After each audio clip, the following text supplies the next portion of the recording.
I pray that this video is for you. Because God knows you miss that person. He knows you wish you could go back and change everything. That you could go back and actually fix the problems you used to have instead of looking over them. You're constantly thinking about what could have been, what should have been with that person. How you loved them so much and you let them slip away because you planned your life out with that person.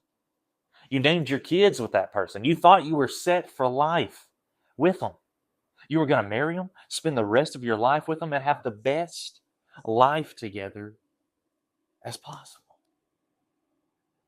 I know you wish you could go back, and it keeps you up at night.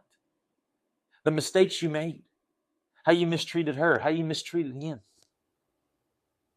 how you took them for granted, and the way they treated you. And you didn't treat them back right.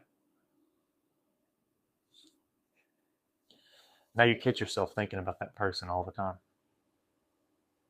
And over time, it may get a little easier until a certain thing happens, until you smell something, until you're reminded of that person, and then all of the memories come flooding back. And you just sit stuck thinking about the good old days. You know it? But what if I told you that sitting here, thinking about that person, missing that person, thinking about what could have been and should have been, is not what Jesus wants you to do? And that it's unbiblical to think that way. In Ecclesiastes chapter 7, verse 10, it says, "Do not say, why were the former days better than these?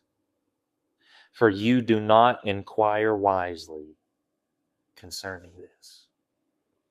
This is King Solomon writing this book, Ecclesiastes, the most wisest man to ever walk the face of God's green earth.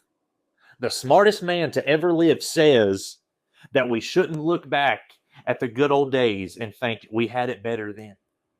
Things were better then. Because that's not wise for us to do.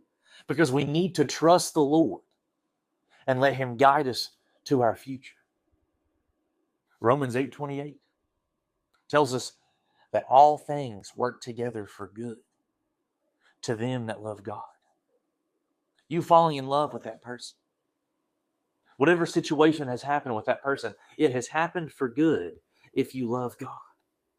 Because that experience is molding you into the person you are today. He's using the experiences you went through with that person to mold you into the person you are today. So do not be upset looking back at that person, thinking, I had it so much better then. What was I doing? We need to use that as motivation to look to the future. Learn from our mistakes. Knowing whenever God does send the person He has for us, we're not going to mistreat him. We're not going to mistreat her.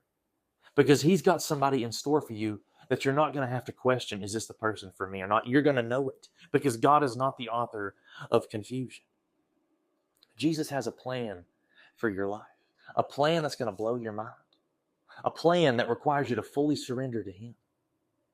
Not stray away from Him. Not lean on your own understanding, because that only leads to destruction.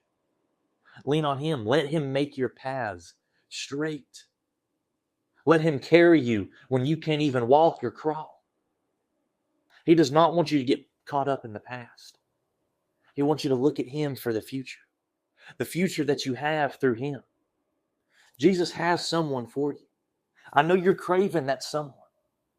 You want somebody to love you like that person did. He's going to bring you someone that loves you more than that person did. He's going to bring you someone that means more to you than that person did. God's got plans for your life that are going to blow your mind. And all you got to do is seek Him first. All you got to do is delight yourself in Him. Because whenever you're delighting yourself in Him, your desires that He's going to bring you, your desires are aligned with His. He's going to bring you those. Psalm 37:4 tells us that. God has someone for you. And He knows you miss that person. But He's got someone better. You just have to trust Him. God bless.